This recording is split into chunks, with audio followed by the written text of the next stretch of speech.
Gusto niyo bang ma-experience ang serenity of nature? So well, dito na tayo sa SVD Laudato Si Farm, located at Arnoldos Road, Aguinaldo Highway, Tagaytay City.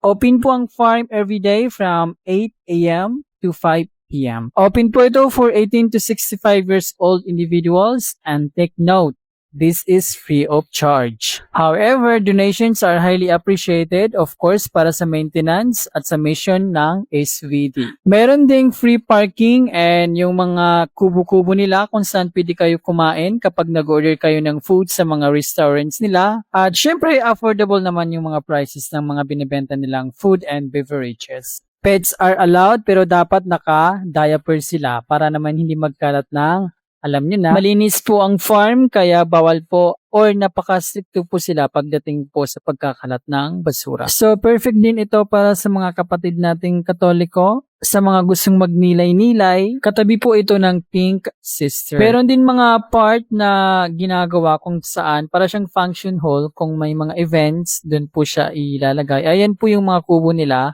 Free of charge po yung mga kubo pati yung entrance. So kapag nag-order ka ng pagkain, pwede kang dumiretso sa mga kubo na yun at doon kakakain. And of course, you have to be responsible for your basura. Tapos yung time na yan, nagluluto din sila ng bibingka, meron din silang lugaw. Lahat ng menu ata nasa kanila, nasa restaurant nila. So dahil nakakain na ako sa bahay, of course, paborito ko naman yung halo-halo. So nag-order kami ng halo-halo na may maraming gulaman. Charot. Tapos pumunta din kami dito sa may farm kasi meron silang farm. Farm nga, 'di ba? Kakasabi ko lang. So meron silang mga lettuce, cabbage, meron din silang mga kalamansi. So pwede ka po mag-order ng mga fruits and vegetables nila. Of course, fresh from the farm. Pumunta na din kami doon sa may dulo. Meron kami nakitang mga alagang manok, alagang baboy. At ang maganda dito, fresh yung hangin. As in talagang nasa taas siya. So ito naman yung mga paninda nila na galing doon sa farm or na harvest nila. So pwede ka po umorder dyan. Fresh siya. Meron silang mga sili, sibuyas, kalabasa, saging, anything. Pati mga turmeric, meron din sila. So ang pagkakalam ko po, lahat yan galing sa farm. Medyo hindi ko nakita yung ibang mga pananim, pero nandun po lahat yun sa farm sa dinaanan namin sa baba. Tapos maski yung CR nila, meron nakasabit na buhay na gulay. Buhay na gulay. Tapos ayan naman yung isa sa mga restaurant na kinainan namin ng halo-halo. Ito yung mga nagtitinda ng bibingka. Hindi lang yung restaurant, meron din sila sa taas kung saan ka pwede mag-order. So lahat na nakikita niyong kubo, pwede po kayong umupo dyan kapag nakapag-order na kayo ng pagkain or kapag hindi naman kayo nag-order, like gusto nilang mag-rest. Sabi nga nila, forest is for rest.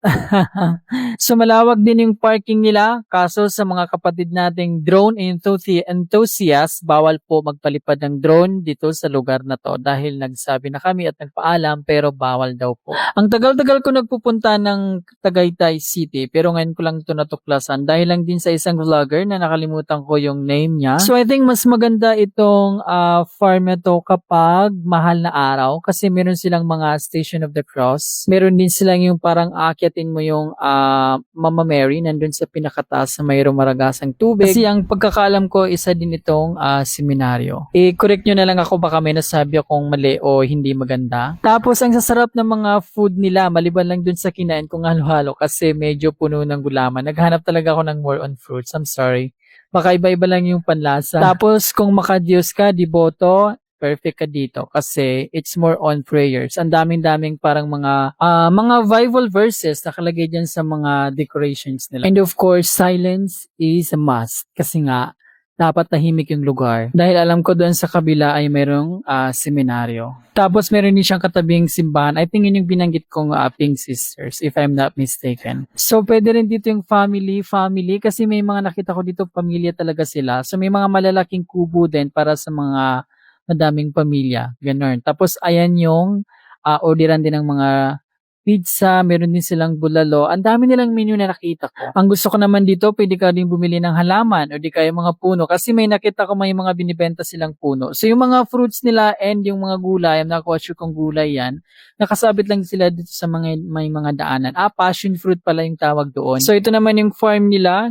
na kung saan nila pinipitas yung mga lettuce, yung mga cabbage. So, inabot na nga kami ng hapon. I think mag-aalas 5 na yan. And medyo malamig siya. Hindi medyo malamig, malamig talaga. So, magdala kayo ng jacket kasi nga Tagaytay ito. So, sa mga pupunta dito, i-search nyo lang sa Waze or di kaya sa map yung SVD Farm.